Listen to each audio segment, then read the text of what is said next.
Hi guys, this is Ivy from Womply, here to show you how to fill out the Paycheck Protection Program form powered by Fountainhead to hopefully make things a little bit easier. In this particular video, we're going to be focusing on non-employer businesses, such as independent contractors, sole proprietors, etc., on how to fill out the second round of the Paycheck Program form. Let's get started. First things first is it's going to ask you for your email, and then to go ahead and press this button whenever you're ready.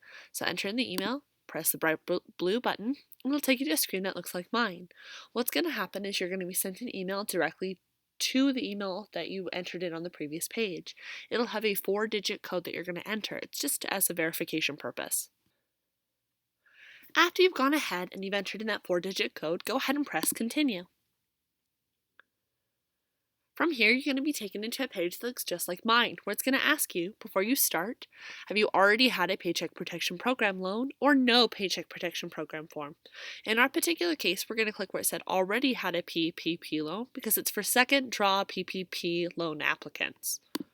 Let's go ahead and press that. And it's going to take us into a page that looks just like mine, where it's going to ask us for previous loan information. So you need to enter in your ETRAN number and your loan amount. Please go ahead and grab these directly from the documents that were sent to you from your last round of PPP. After you filled this portion out, it's going to ask you the question, did any affiliated businesses receive PPP loans? You'll press yes or no. In my particular case, no. However, if you did have another business that received affiliated loans, click add another affiliated loan. Whenever you're ready and you've entered this into the best of your ability, go ahead and press next. After you've gone ahead and pressed next, you're going to end up on this page here where it's going to ask you for loan eligibility. Let's fill out these questions starting at the top and working our way down. Was your business in operation on February 15, 2020? Yes or no? Was your business in operation for all of 2019? Yes or no? Is your business a seasonal employer? Yes or no? Does your business employ people outside of the owners? Yes or no? In our particular case, no. Because again, remember, we're focusing on non-employer companies. Is your business a restaurant, hotel, or other business eligible for special consideration? Yes or no? Is your business a destination marketing organization? Yes or no? And is your business publicly traded? Yes or no? After you fill those out, go ahead and press next. Then it's going to ask you for your revenue reduction. With the second round of the Paycheck Protection Program loan, one of the requirements is that you need to have been able to show a 25% or greater revenue reduction in one or more quarters. So you're going to click right here where it says use annual comparison, 25% of lost revenue for the full year. What this essentially means is, do you want to use your annual information, your annual tax documentation to be able to make that distinction, or do you want to do it on a quarterly basis? Yes or no? In my particular case, we're going to go ahead and fill this out for the year. So it's going to ask for 2019 revenue, so we're going to go ahead and enter that in, and 2020 revenue. Again, making sure that we show that 25% minimum decrease in revenue over the year. After that, it states that by continuing, you attest that this information you have provided is accurate and that your business qualifies under the program rules. You'll go ahead and press next. After that, it's going to ask us some more eligibility questions. So it says enter the values based on the full-time period of your choosing. So we're going to click here. We're going to press 2019 for the full year. However, you can choose 2020 or even just the last 12 months. And then it's going to ask us for our eligibility values. So your average monthly payroll. This is the total amount that you paid yourself divided by 12. So in my particular case, we're going to go ahead and enter that in right here. Total number of employees, it's 1 because it should just be us. And then underneath that, it says based on the data that you provided, you may qualify for up to X amount. This is your average monthly payroll times 2.5. Verify that that's in fact correct and go ahead and press next. Then it's going to ask you to validate your business information. This is from your previous Paycheck Protection Program application. So it's going to have you verify your business legal name, your business phone number, address, state, city, and zip code. Make sure that all of this information is correct and then go ahead and press next. Then it's going to ask us for our NAICS code.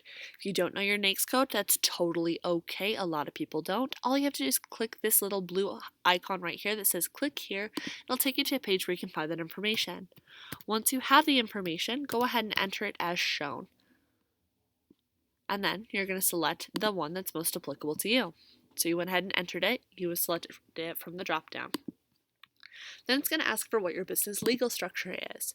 You're simply going to click on the drop down and click the one that's most applicable to you. In my particular case, we're going to function as an independent contractor. Next, we're going to focus on the year of establishment. So you're going to use these drop downs to be able to go directly to the year in question, find that date, and go ahead and press continue. After that, it's going to ask for your employee identification number. If you do not have an employee identification number, that's totally okay. Instead, you're going to click this button right here that says, "My business does not have an EIN." That box goes away and we can continue. Then it asks, "Is this business a franchise? Yes or no?" And then next. Now it's going to ask for our ownership information. It's going to ask for things like your first name, last name, email address, phone number, job title, and date of birth. Again, just like on the previous page, go ahead and find the correct date and year directly in the system. After you filled that out, then it's going to ask for your social security number right here. Please review this carefully. If you do mess up a number or something like that, your application could actually be delayed up to 2 weeks. As always, any and all information I show you guys directly in these demonstrations is 100% falsified. What we're trying to do is create an experience that's as close to yours when you're filling out this application. Next, you're going to see this little slider bar where it's going to have you select the amount of which you own the company. In our particular case, we're going to scroll that all the way over to 100%. Then it's going to ask for the owner address, city, state, and zip code. If it is the same as the business address, all you have to do is click right here where it says use business address. Otherwise, fill that out to the best of your ability. Next, it's going to ask for voluntary self-identification. So your veteran status, your gender, your race, and your ethnicity. Once you've filled everything out to the best of your ability, go ahead and press Next. Then it's going to ask us to fill out a whole bunch of information for our government declarations, starting with what you're planning on using the Paycheck Protection Program loan for. We're going to select everything that applies, including payroll costs, utilities, property damage, worker protections, rent and mortgage interest, operations expenditures, supplier costs, or other. In my case, I'm only going to click payroll costs, but again, click everything that's applicable to you. Next, is the United States the principal place of residence for all employees included in the payroll calculation for the business? Yes or no? Do any of the owners of the business own any other business? Yes or no? Is the business a franchise that's listed in the SBA's franchise directory? Yes or no? Then press Next. Are any of the owners of the business debarred or excluded from the transaction by any federal department or presently involved in bankruptcy? Yes or no? Has any owner of the business for this business or another business they own taken a loan guaranteed by any federal agency that is currently delinquent or which has defaulted in the last 7 years? Yes or no? Is any owner of the business subject to criminal charges or presently incarcerated or on probation? Yes or no? And then you're going to go ahead and make sure that you initial next to it to certify your answer.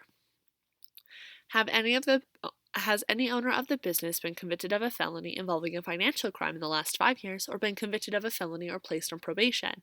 Yes or no? And again, initial to certify your answer and press Next. Then what it's going to do is it's going to have us make a whole bunch of certifications. We're going to initial next to each one. Let's do it together. First, the applicant was in operation on February 15th, 2020 and has now permanently closed and was either an eligible self-employed individual, independent contractor, sole proprietorship with no employees, or had in place for whom it paid salaries. Next, current economic uncertainty makes this loan request necessary to support the ongoing operations of the applicant. Next, the applicant has realized a reduction in gross receipts in excess of 25% relative to the relative comparison time period. Next, The applicant has received a first draw Paycheck Protection Program loan, and before the second draw Paycheck Protection Program loan is disbursed, will use the full loan amount of the first draw Paycheck Protection Program loan only for eligible expenses. The funds will be used to retain workers and maintain payroll or make payments for mortgage interest, rent, utilities, covered operations expenditures, covered property damage costs, covered supplier costs, and covered worker protection expenditures. You understand that loan forgiveness will be provided for the sum of documented payroll costs, covered mortgage interest payments, covered rent payments, covered utilities, covered operations expenditures, covered property damage costs, covered supplier costs, and covered worker protection expenditures, and that not more than 40% of the forgiven amount may be used for non-payroll costs. Next, the applicant has not and will not receive another second draw Paycheck Protection Program loan. The applicant has not and will not receive a shuttered venue operator grant. The president, vice president, the head of the executive department, or a member of Congress, or the spouse of such person as determined under applicable common laws, does not directly or indirectly hold a controlling interest in the applicant. The applicant is not an issuer, the securities of which are listed on the exchange registered as a national securities exchange. The applicant is not a business concern or entity for which an entity created in or organized under the laws of the People's Republic of China. The applicant is not required to submit a registration statement. The applicant is not a business concern or entity primarily engaged in political or lobbying activities. You further certify that the information provided in this application and the information provided in all supporting documents and forms is true and accurate in all material respects. That you understand that knowingly making a false statement to obtain a guaranteed loan from the SBA is punishable underneath the law. Go ahead and again initial.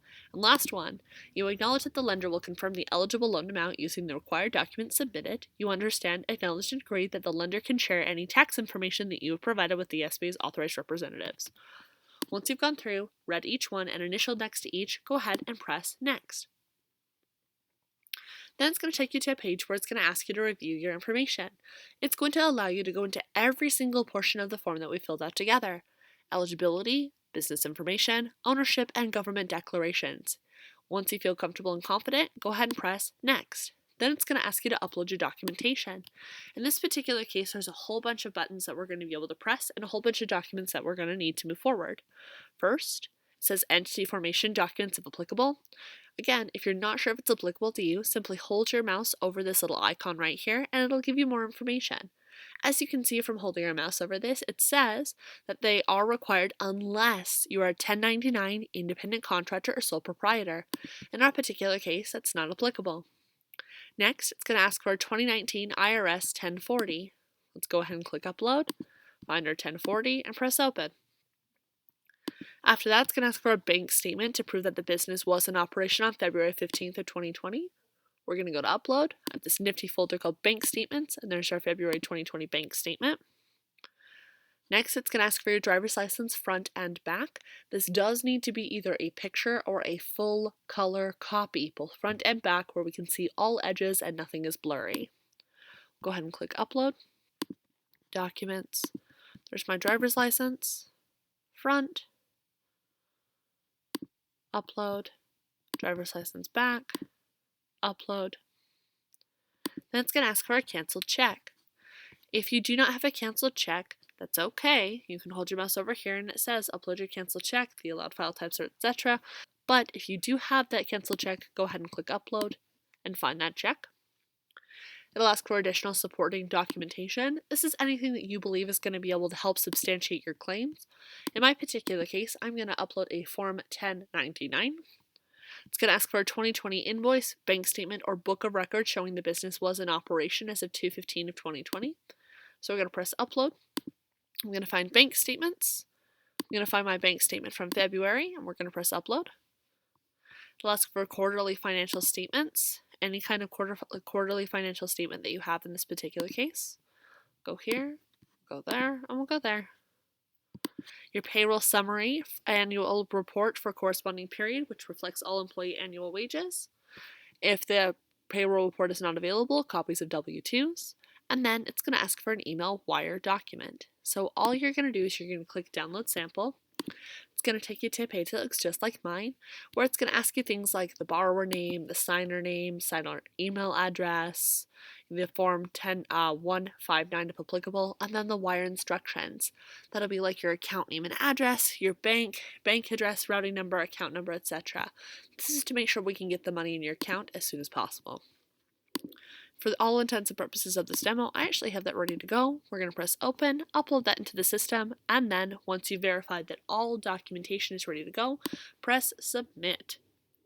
Once you've officially submitted all of your documentation, it's going to take you to a page that looks just like mine, where you're going to see the app ID, your business name, the amount for the loan in question, and the current status. Anytime that you log into Fountainhead from here, this is what's going to show up, allowing you to be able to check the status of your application at any point in time. If you do run into any questions, comments, or concerns, this lender is going to reach out to you directly via email to be able to assist you with the rest of this application process if necessary. However, if you do run into any problems, feel free to go ahead and contact us.